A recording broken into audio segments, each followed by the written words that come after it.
Kumlan and the Black Gemara. It is today's daf is the daf for Erev Pesach of Zayin Amud Aleph.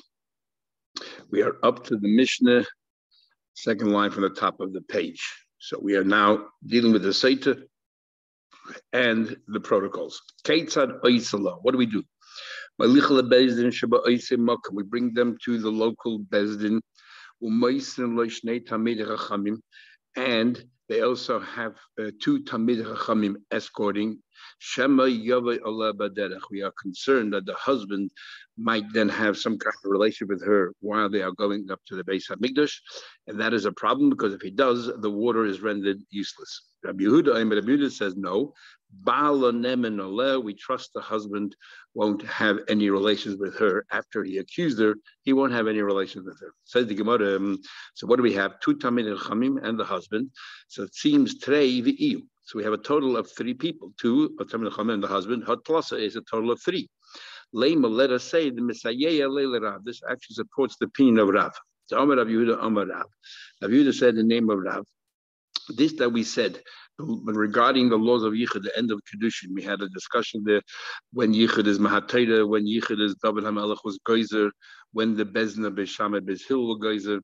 So Rabbi Yehuda said name of Rav. Lo Yishanu, when do we say that a person can be alone with two people and we're not concerned, and then there's no longer considered Yichud, Ela B'Ir, only if it's in the city. They're out in the middle of nowhere, out in the road somewhere outside the city. You need three. Why do you need three then? Because we're concerned. One of them has to go out and take care of their own personal needs. If there are only two people, there'll be only one person left alone with her, out in the middle of nowhere.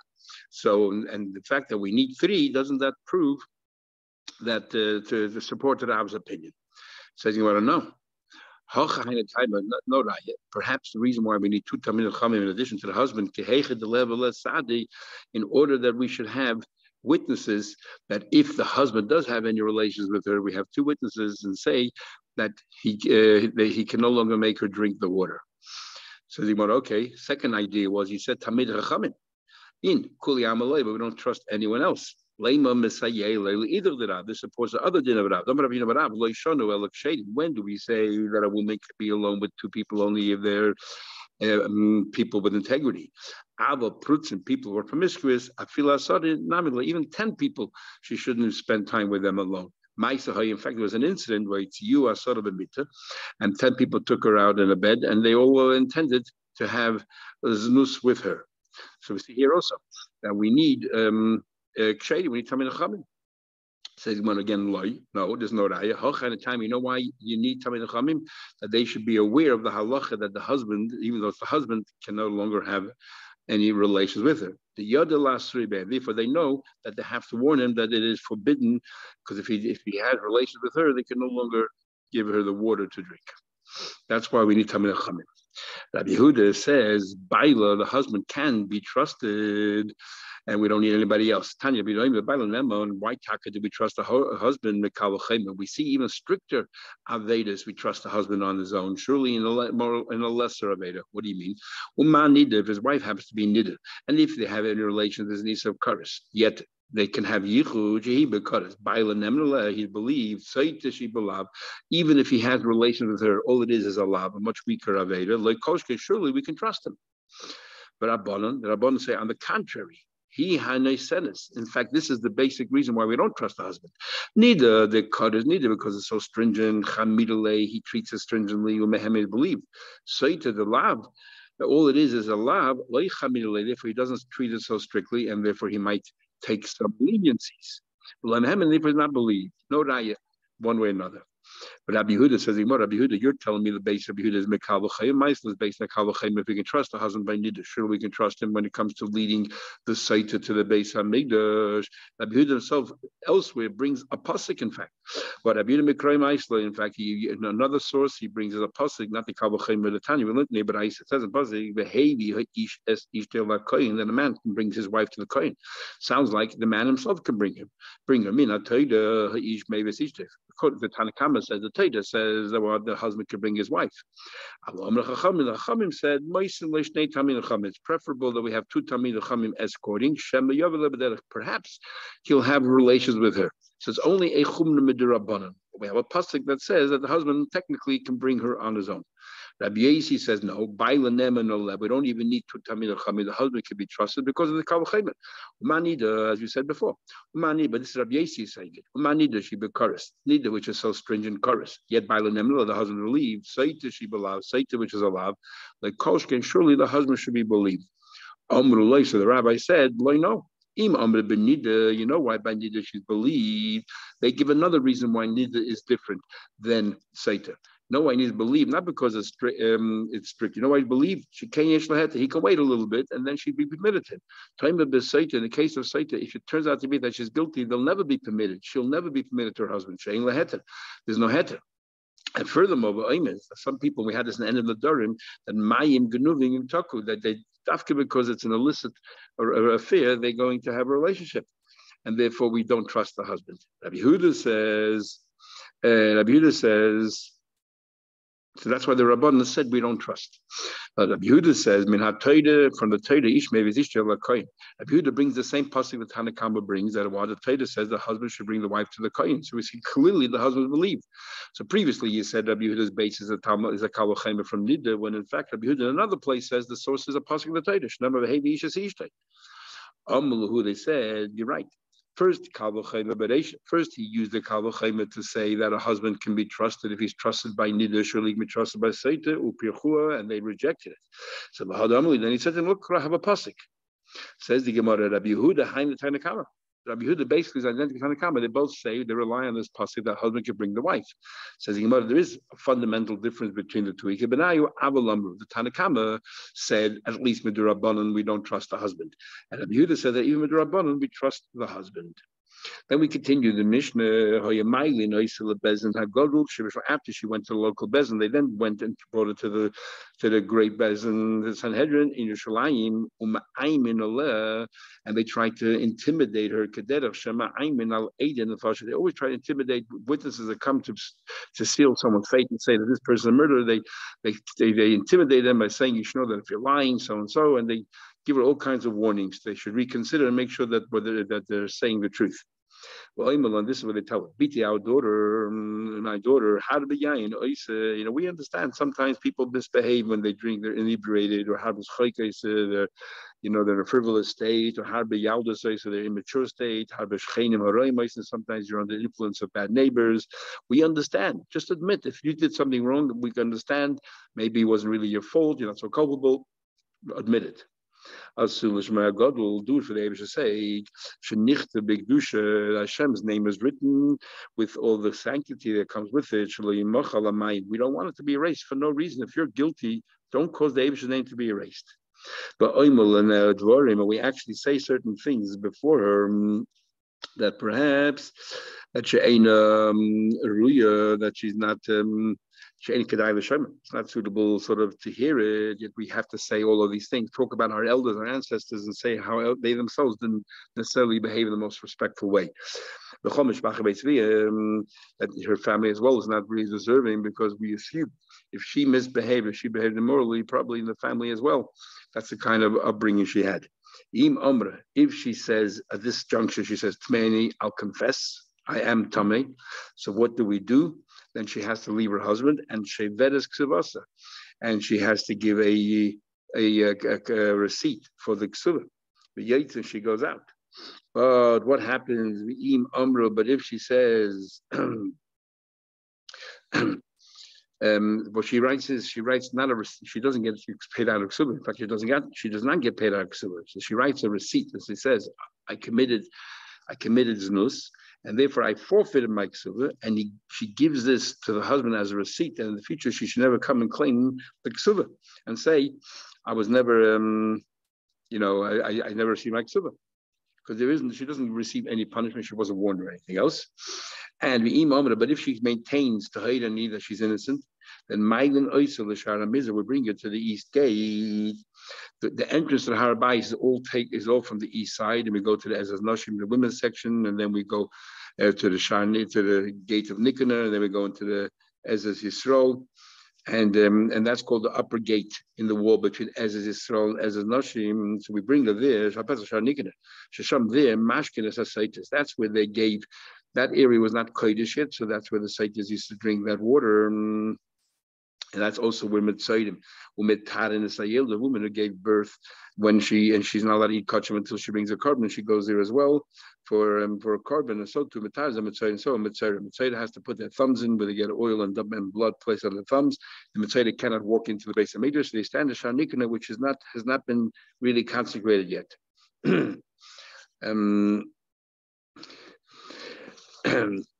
The kohen oiches bibig there. The next stage is that the kohen grabs a hold of her clothes. Im nikru, if she rips nikru, they get ripped. The im nifru, they sort of tear in shreds. Nifru, so too they tore. Doesn't matter. Acha megalos liba, in a way, he exposes her chest.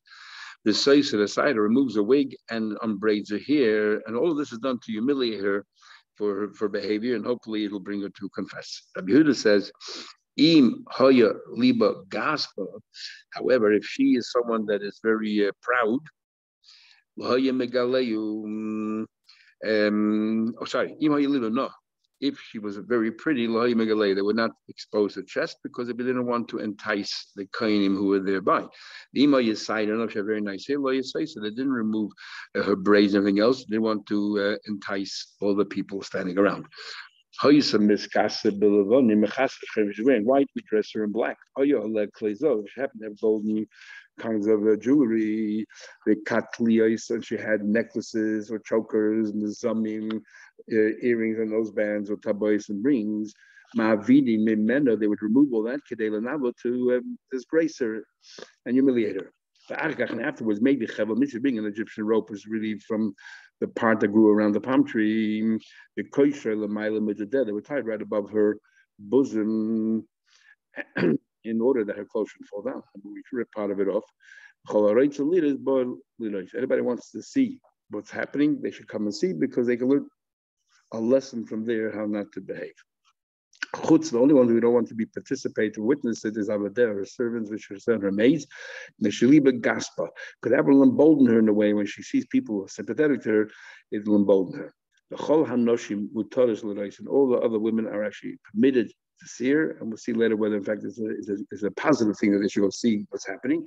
Because Shanema, it says in Pasuk, B'nivosru Kol Hanoshim, that all the women should take from here a lesson, and they should not do kisimas chana, like they behave the way she behaved in a promiscuous way. Says the Gemara, how do you know that you need dafke the bezin hagodol of 71 people? Okay, maybe it has to be in a shalayim. It says in Pasuk you have to bring your belief in Hashem.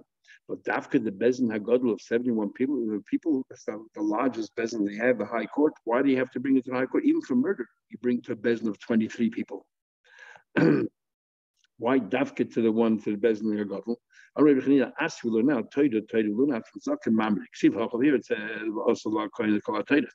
And the Koyin should do the entire Toida. See, also go to the site. And there it says regarding a Zakim Mamre that they shouldn't in any way rebel against what the Rabban said. Only by 71. Because we know what it's talking about, he defies the authority of the Lishchas HaGozes, which is where the High Court sat. Is here too, it has to be 71. But I mean, we ask a question, it says, sort of intimidate her. To ask a question, but I mean, we'll ask questions. Like Tishta, just like initially we intimidated her, we tried to convince her not to drink and just to confess. After if she maintains her innocence, then we tell her don't, and we put the English name of the water. We tell her don't now, backtrack, maintain your innocence, continue, and so we can prove your innocence. Don't be intimidated by what happened there. If you are convinced, maintain your innocence, and drink. Once we put the Abel's name in the water, we say drink it. This water itself is not dangerous. It's like dry poison that's sitting there on raw flesh. If there's any wound there, then nothing happens, it falls aside. Ain't shamaka, there's no wound, ain't a molecule. If there's a wound, it'll go inside and enter inside. If there's no wound, nothing's going to happen. Same again, if you were innocent, nothing's going to happen to you at all. So, so do we coax her into confessing, or do we coax her into maintaining her innocence? Well, like Kasha, that's not a question at all. Before the Abish's name is erased, we don't want the Abish's name being put there at all, so we try to, cajole her into confessing that she's guilty. And there are grounds to say that she's guilty because of the warning and the witnesses that saw them in seclusion. However, once the Abish's name is erased, we don't want to be for naught. So we say, well, if you really believe you're innocent, maintain your innocence. Don't stop, don't backtrack now. We learned, we tell her all kinds of things from Medrash, from Massive Shina, things that occurred in earlier generations, things that even recorded in the Torah that happened a long time ago. And we want to demonstrate that even great rabbis, if they committed a sin, they would confess. So don't be embarrassed to confess if you did something wrong. In fact, on the contrary, show what kind of great person he was. Kigai, for example, it says the Chachamim will reveal they won't hold back what their ancestors did. Yehuda confessed what happened between him and Tamar. Wasn't ashamed. And what was the end result? Inherited the world to come. Reuben also, when he also admitted to his sin, and he wasn't embarrassed at all. And again, and what actually was the end result of that? How was he rewarded? Again, he also received Olam Haba. Because the pasuk says that we have a medrash what actually happened. In fact, the Mor Shabbos said anybody said a sin is making a mistake, but it says that the way we read the pasuk, literally that he had relations with Bila, which is Yaakov's Pelegish. Now, if the Gemara asked, what's the reward? So the Gemara asked, did it come in? You just said they go to Olam Haba. What was their reward? This that they were given the land and nobody else went between them. Yehuda was zeicha to royalty. The monarchy came to Reuben, and Reuben from Yehuda, and Reuben was the first one to have a share in the Transjordan. He got his Yerusha before everybody went that so made the major conquest. They already had their chelik and Eber Yarden. See, Reuben was first. And Tesa says that's to do with in Yecheskel, he made Reuben and Yehuda to be neighbors in Eretz Yisrael.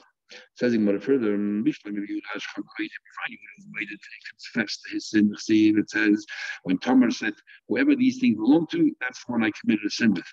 It says Yehuda recognized it right away. He confessed. He could have concealed the truth and let her take the blame, the fool, but he didn't. He said, "Yes, it was me."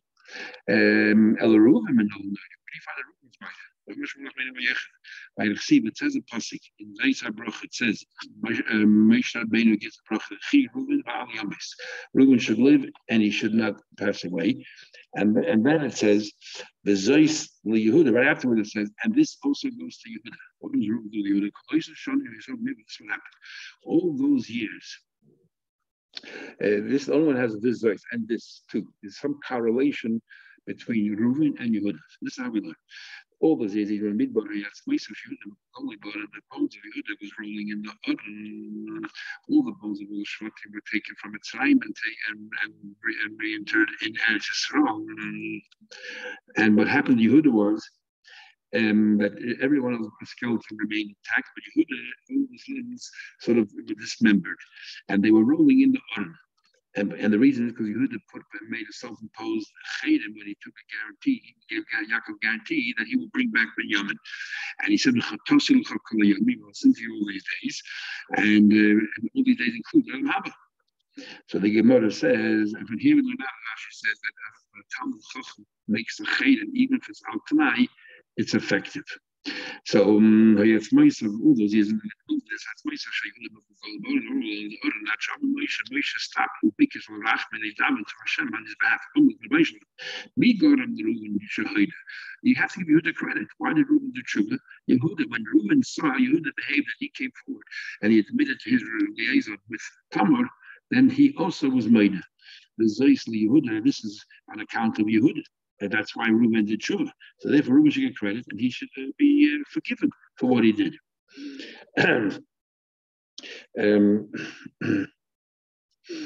What do you call it? Miyad Sham Hashem Kol Yehuda, Shabbat Sham Hashem Kol Yehuda heard all Evorel the Shaf went back to its place.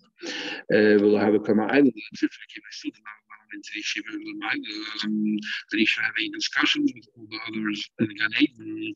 So Moshe Rabbeinu continued, and he says, well, I'm going to Vienna, bring it back to his nation. We'll have a Kayod. Okay, so they brought him back to Gan Eden. They were saying that, but still, he didn't feel like he was equal to them. Could have a Kayod, Mishkul, Mittel, Bishmaitim, how did one? He was able, he didn't feel capable to argue and debate with all the Chachamim there. So then Moshe Rabbeinu said, Yodav Ravai, let him be successful, let him be able to enter the debates and actually to win some debates as well. Even though they had debates and he was and he could join in all the arguments, still the halacha didn't appear to follow him. He wasn't zecher that they would say, oh, you would have said this. Then says, let him be help from his oppressors. So you want to be shleim Yehuda, I can't stand Yehuda was by the Geichet Leitzisacham. Why would Yehuda by the publicly? Because otherwise, Tamar would have been punished and she would have been burnt.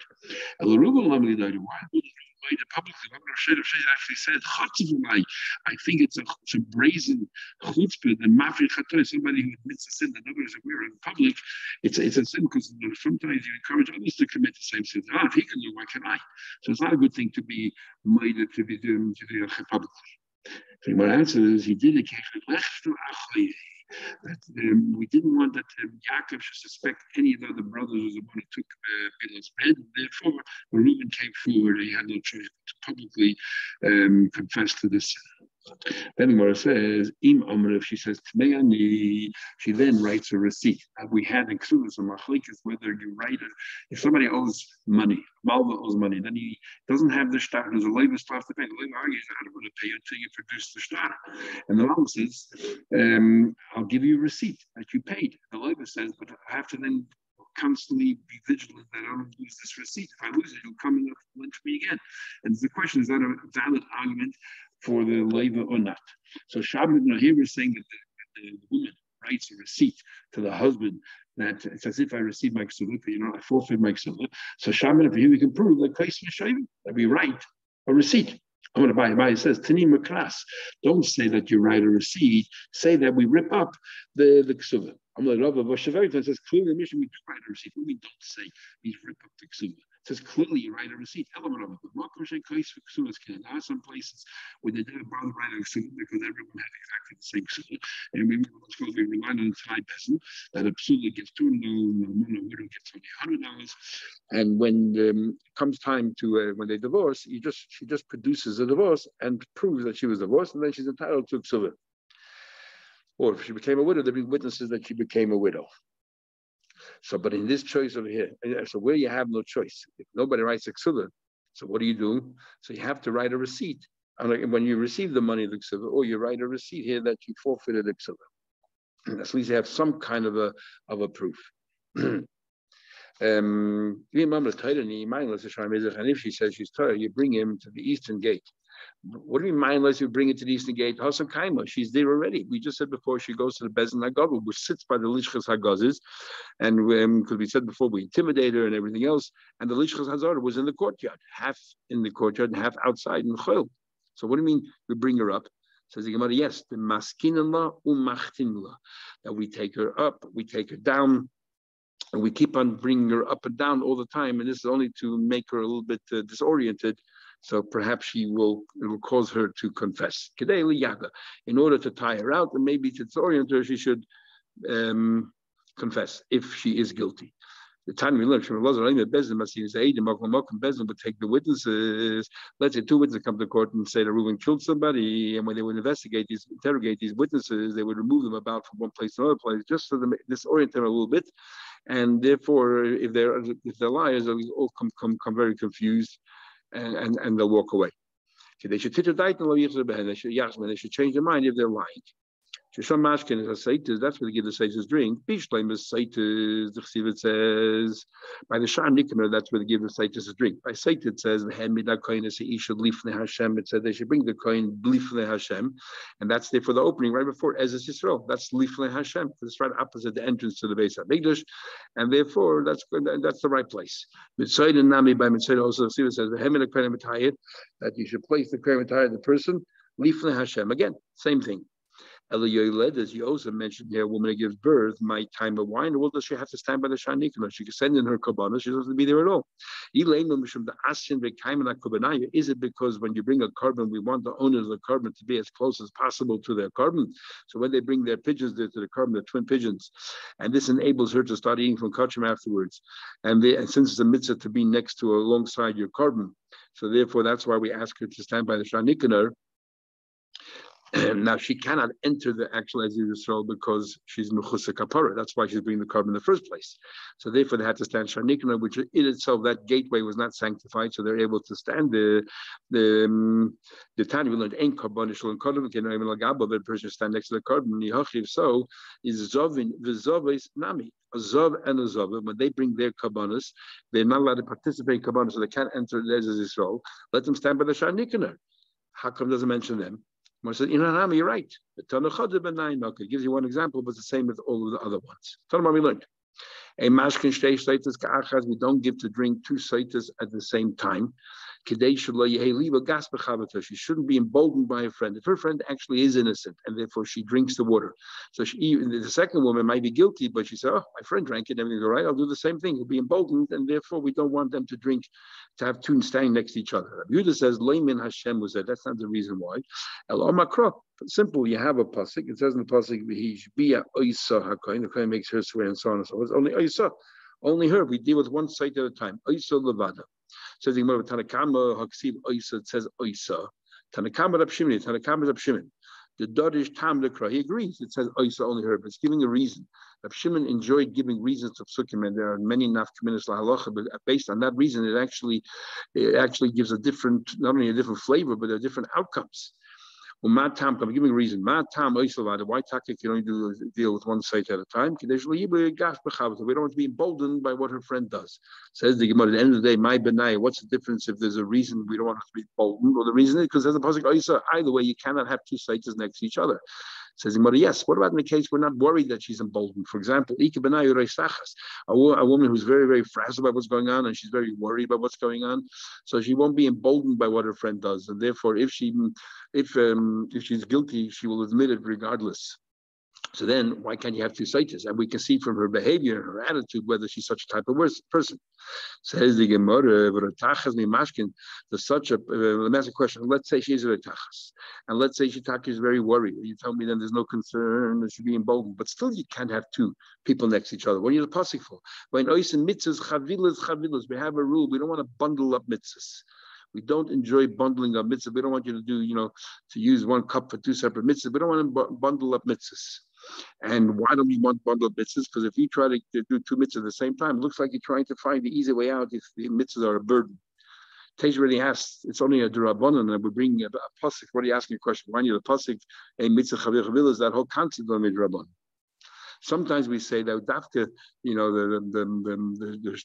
the what you use for example, Eid of Tafshilin, dafka that you should use for Lecha Mishnah. So already in the Mukhi Yosef and some other Shainim and Brachas explain that we don't want to do two mitzvahs at the same time, but when you finish one mitzvah and now later you can do another mitzvah, it is on the contrary. It's better if you do something that already has kedusha in it because you did one mitzvah. For example, you did Erev Tavshilin, use that now for Lecha Mishnah. You're already finished. In fact, when will you use Lecha Mishnah? Dafka when you no longer need Erev Tavshilin on Shabbos. So then on the contrary, it's like Mailim B'Kodesh. Let's better use another mitzvah. If now we learned a mashkin sheish, we don't want to give two saitis to drink at the same time. We don't want two mitzayim to become tired at the same time. We deal with each individual. Nor do you pierce the ears of two slaves at the same time. Nor do we break the backs of two calves at the same time. When you find a dead body, you don't know who the guilty party is. So we already know from another place that we don't do two at the same time. So why do you need a pasuk at all? Says the Gemara. And says they clearly chavilas. Can be koyin echad. If it's one koyin doing that's like chavilas, you're trying to bundle up. That we don't want to do. And here, what we have a pasuk, you shouldn't use two sites at the same time. We're talking about shnei koinim. When there's two koinim, there's no issue of chavilah, not bundling up. There's two different koinim involved. But nevertheless, we don't want you to do it because of the pasuk one Sotah at a time. According to Rav Shimon, we don't want to be emboldened, and that's why we So the whole discussion is about doing two brisin at the same time. 1 mile can do it, or 2 miles, and we don't want to bundle up mitzvahs chavilas. Okay, everyone have a kosher for Pesach, and we'll continue mitzvah in the next few days.